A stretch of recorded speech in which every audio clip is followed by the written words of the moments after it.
네, 안녕하십니까. 오늘은 8월 12일 월요일 연중제 19주간 월요일입니다. 매주 월요일은 한 주간 독서와 복음을 복습, 공부하는 내용입니다. 그래서 연중제 19주간 월화수목금토, 물론 중간에 대축일도 있지만 일단 기본 연중주간을 중심으로 월화수목금토 독서와 복음을 우리 성경 공부 다 이미 다 했는데 복습하는 거예요. 그죠? 그래서 에제키엘서 18장까지 그리고 마태복음 17, 18, 19 이렇게 한번 복습이에요. 그죠? 복습. 이미 한 거 복습입니다. 자, 그러면 에제키엘서 주해를 볼까요? 에제키엘서 주해. 자, 에제키엘이라는 사람은 여기 성경 연대표를 볼까요? 자, 에제키엘은 언제부터 활동하느냐? 에제키엘은 바빌론 1차 유배 때 597년 여호야킨이 이 바빌론으로 1차 유배할 때 플러스 알파 있죠. 예루살렘 상위 1% 귀족들이 그리고 예루살렘 사제들이 끌려갑니다. 1차 유배 때 같이 끌려간 예언자 그 에제키엘인데, 근데 593년부터 571년까지 예언 활동을 한 이스라엘의 대예언자입니다. 그래서 587년 유다 멸망을 예언한 예언자입니다. 그래서 왕주 도표를 보시면 여호야킨, 여기 여호야킨 3개월 동안 왕하죠. 이때 같이 끌려갑니다. 그리고 587년 유다의 멸망을 예언한 예언자입니다. 자, 에제키엘. 그래서 에제키엘서 9절을 보면 유다의 멸망, 그리고 이제 멸망하고 난 다음에 재건에 관한 것도 이야기를 하죠. 그죠? 근데 굉장히 에제키엘서가 복잡하다. 복잡하다. 여러 가지로.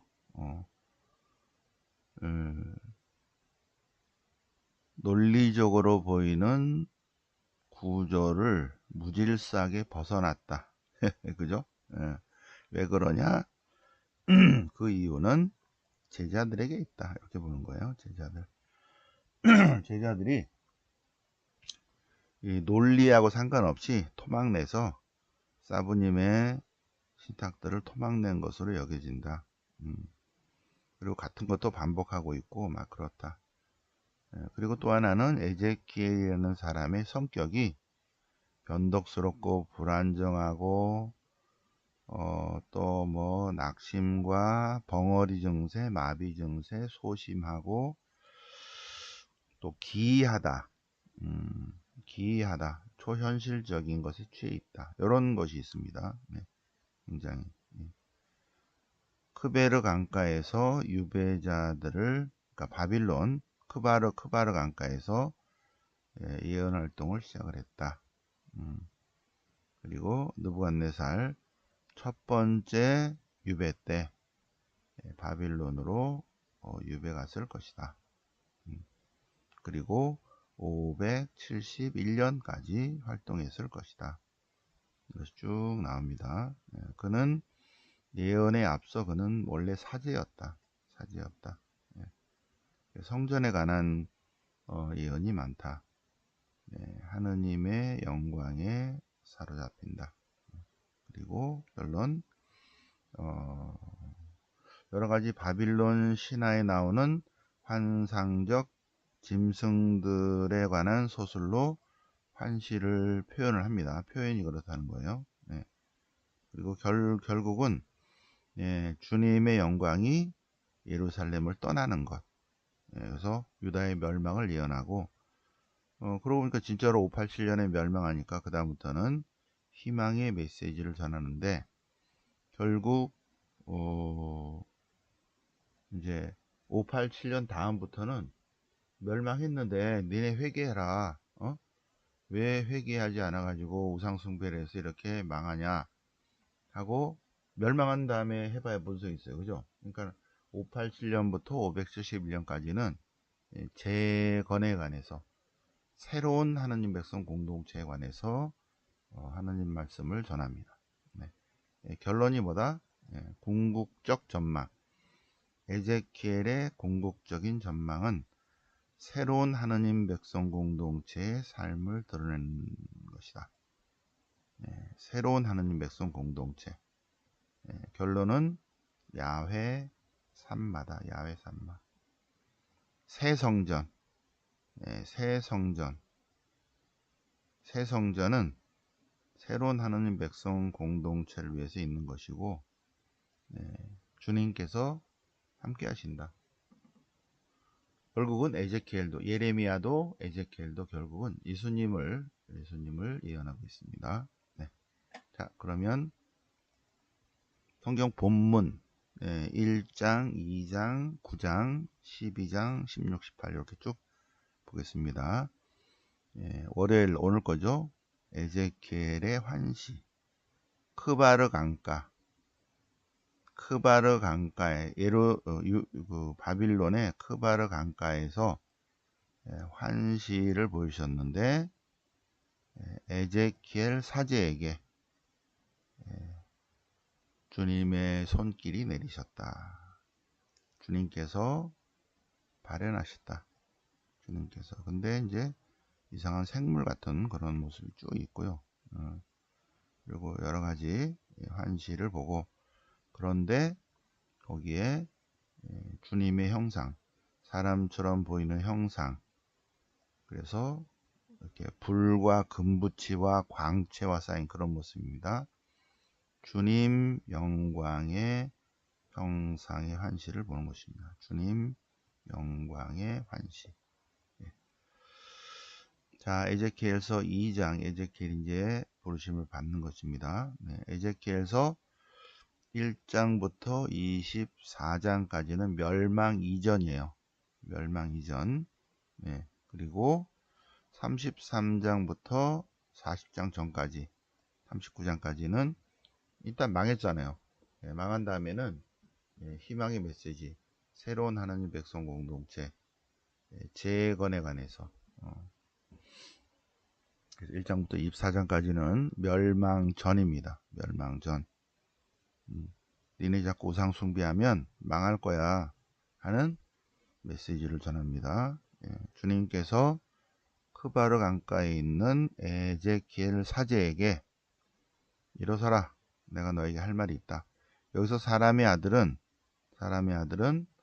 다니엘서 7장 13절에 사람의 아들이 아니에요. 다니엘서 7장 13절에 사람의 아들은 묵시문학적 표현이고, 여기는 그냥 아들입니다. 그냥 아들. 사람아, 사람아, 에제키엘아, 내가 너를 저들에게 보낸다. 이스라엘 자손들, 반역만 한 민족에게 보낸다. 그들은 오늘날까지 쭉 거역해왔다. 얼굴이 뻔뻔하고 마음이 완고하다. 그들에게 가서 내 말을 전해라. 중요한 거는 듣든 안 듣든, 듣든 듣지 않든 주님의 예언자가 있다는 사실만 알도록 그들이 안 들을 거다. 자기들 가운데 주님의 예언자가 있다는 것을 알도록 해라. 듣든 말든 내 말을 전해라.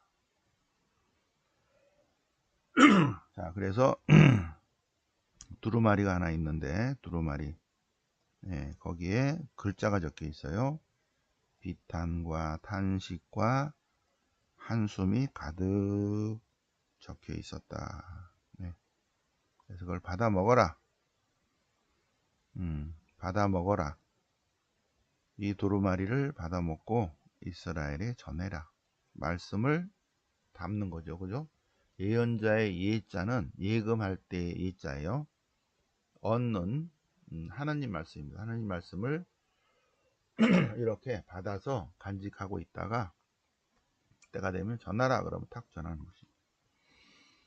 이 두루마리로 배를 불리고 속을 채워라. 근데 그것을 받아 먹으니 꿀처럼 달았다. 네. 그래서 이스라엘에 가서 내 말을 전해라. 너네 자꾸 우상 숭배하면 망할 거야 하는 말을 전해라. 회개하라. 예. 그래서 이스라엘이 받을 벌 9장. 자, 이제 예루살렘이 망할 거다. 망할 거다. 주님의 영광이 떠날 거다. 영광이 떠날 거다. 그래서 떠날 준비를 하는 거예요. 커럽들 위에 떠올라서 주님의 집 문지방으로 옮겼어요. 이제 떠나가네. 예. 그래서 사람들에게 이마에 표시해라. 사람들의 대가리에다가 표를 해가지고 니네 이제 망할 거야 하라는 거죠. 그래서 또 다른 얘기는 죽여라. 그랬다는 거죠. 에제키엘서 10장. 주님의 영광이 성전을 떠납니다. 성전을 떠나요. 성전을 떠납니다.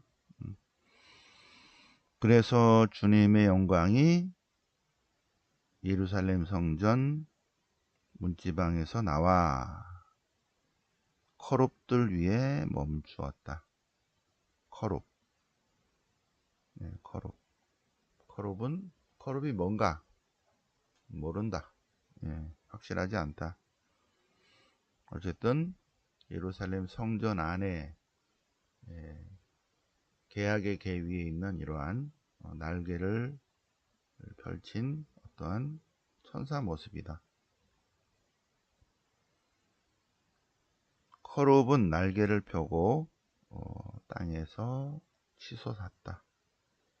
그래서 그들이 떠나갔다. 주님의 영광이 떠나가는 것을 환시를 보여줍니다. 환시. 자, 에제키엘서 12장. 예루살렘의 멸망, 유다의 멸망을 상징으로 보여준다. 그들은 눈이 있어도 보지 못하고 귀가 있어도 안 들으려고 한다. 왜? 반항의 자식들이기 때문에.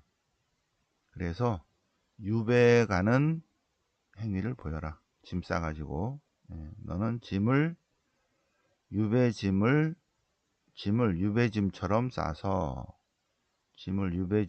싸서 대낮에 앞에 내놓았다가 저녁에 메고 벽을 뚫고 가라. 사람들이 왜 이러십니까? 그럴 때 앞으로 이렇게 되리라 는 것을 말해주라. 그러면 주님이 이렇게 말씀하신다. 예루살렘에 있는 사람들이다. 이것이 너희들을 위한 예표다. 이렇게 말해라. 여러분들을 위한 예표입니다. 똑같은 일들이 일어날 것이다. 유배 당에 끌려갈 것이다. 이렇게 벽에 뚫어놓은 구멍으로 나갈 것이다. 그들은 부끄러워서 얼굴을 가릴 것이다. 이런 모습으로 유배 가리라. 에제키엘서 16장. 주님의 말씀이 나에게 내렸다. 예루살렘에게 자기가 저지른 것들을 일러주어라. 이렇게 종살이 노예살이하는 히브리 핫비로들을 불황인들을 모아서 출애굽을 하고 시나이산에서 계약을 맺고 가나안 땅에 정착을 시키고 그럼에도 불구하고 그래서 이 노숙자 상태의 불황인들을 모아서 계약을 맺고 그리고 그들의 사람이 되어 주었는데 계약을 맺었다. 그들의 하느님이 되었다. 그래서 이렇게 팔에는 팔찌, 목에는 목걸이, 코에는 코걸이, 귀에는 귀걸이, 머리에는 면류관, 금으로 은으로 장식하고 이렇게 했다는 것은 쭉 보살펴 줬다는 거죠. 그래서 그 이스라엘의 명성이 이민족들에게 퍼져나가는데 그런데 불륜을 저질렀다. 우상숭배했다. 그 얘기입니다. 우상숭배했다. 그러니 너네는 망하리라. 유다의 멸망을 예언을 합니다. 자, 에제키엘서 18장 토요일 거예요. 토요일 독서. 너희는 어찌하여 이스라엘 땅에서 아버지가 신 포도를 먹는데 아들의 이가 시다.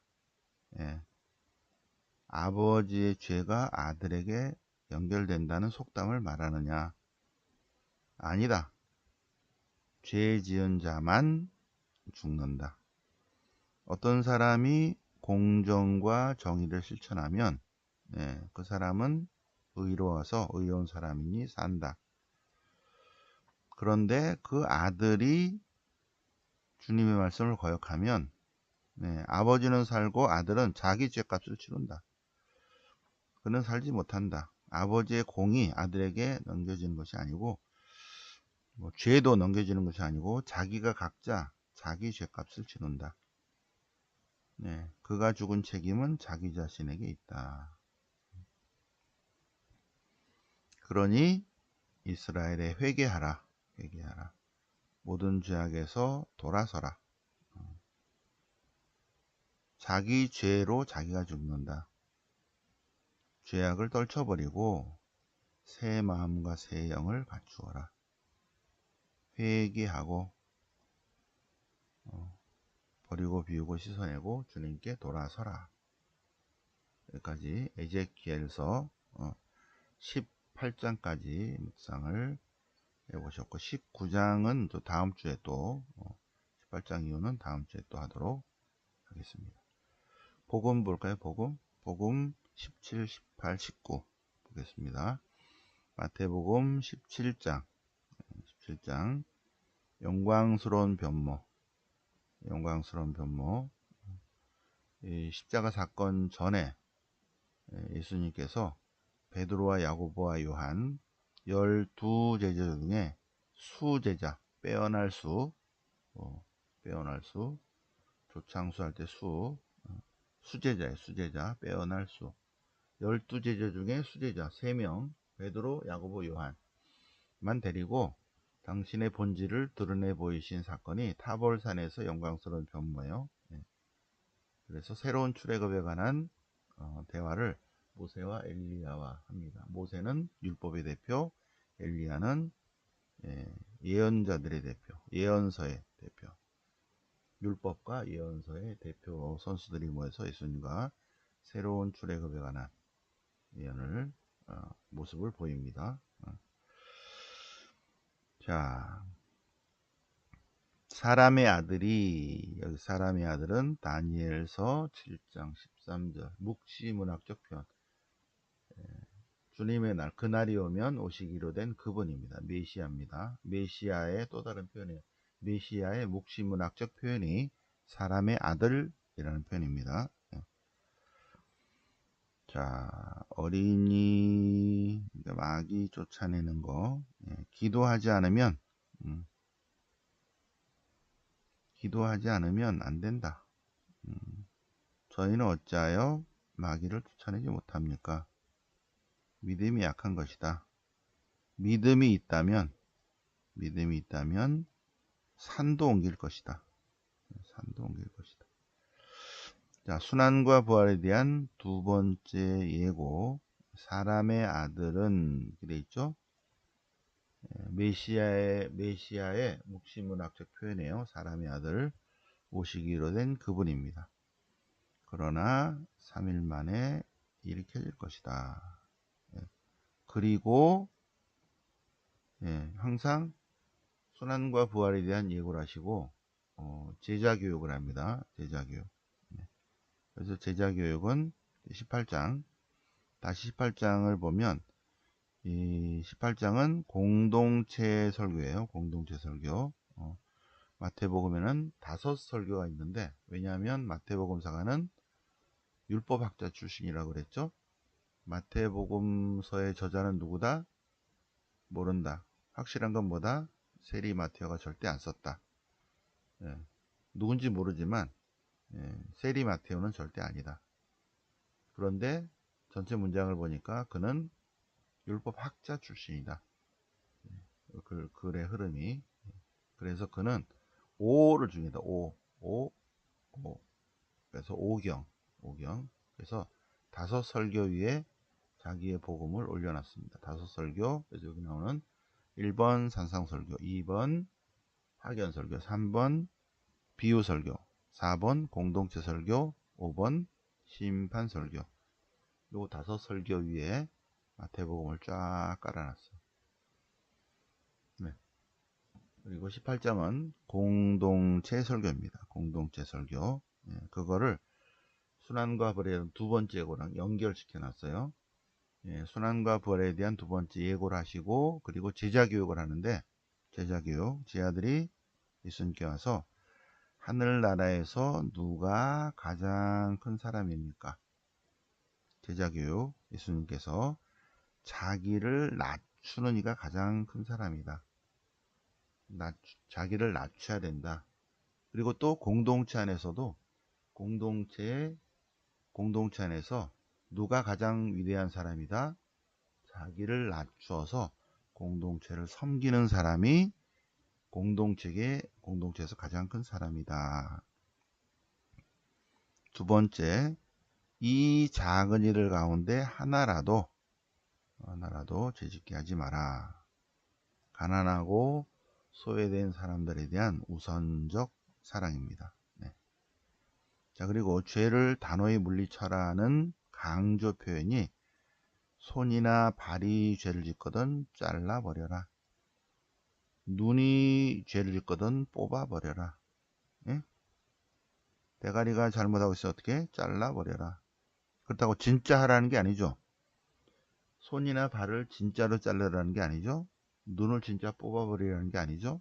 그만큼 죄를 단호히 물리쳐라. 그렇게 할 정도로 손이나 발이 죄를 지으면 잘라버릴 정도로 죄를 단호히 물리쳐라. 강조 표현이지 진짜로 하는 게 아니죠. 성경 말씀은 하는 말씀이기 때문에 그대로 지켜야 한다. 그런 주장을 한 사람도 있어요. 그런 사람은 요거 그대로 잘라버려야죠.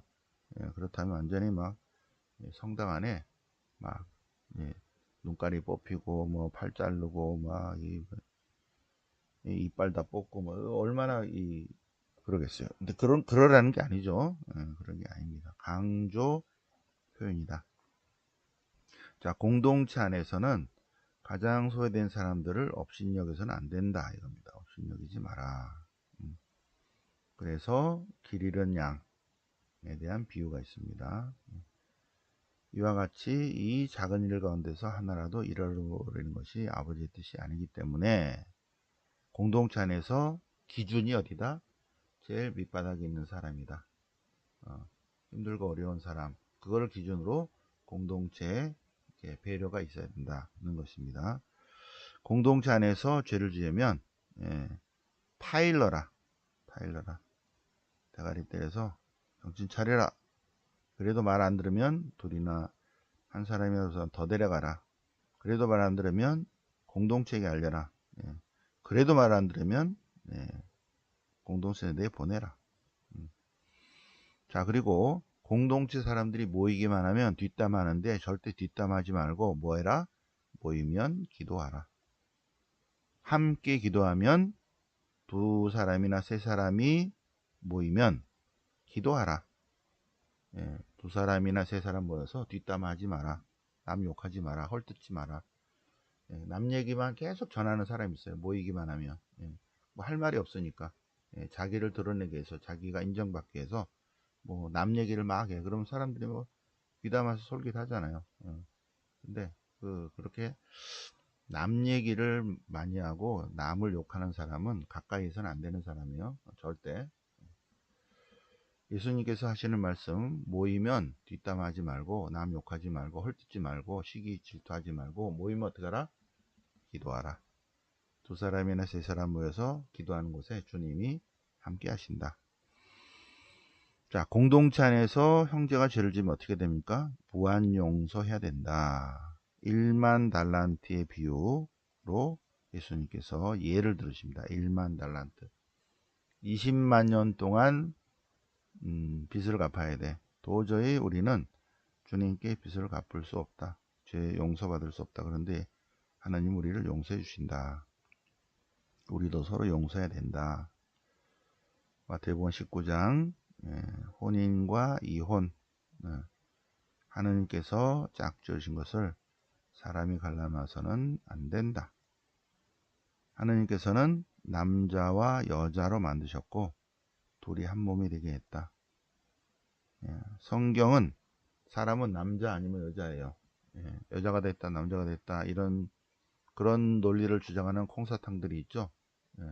나는 오늘 기분이 그러니까 여자 할 거야. 나는 오늘 남자 할 거야. 여자로 태어났는데 나는 남자 할 거야. 성전환 수술하고 그런 콩사탕들이 있어요. 근데 성서 인간학에서는 사람은 남자 아니면 여자다. 그리고 둘은 공동체를 이루어야 된다. 가정 공동체. 하나님께서 맺으시면 사람이 갈라놔서는 안 된다. 그럼 어떻게 혼자 사는 사람 뭡니까? 허락된 이들만 그렇다.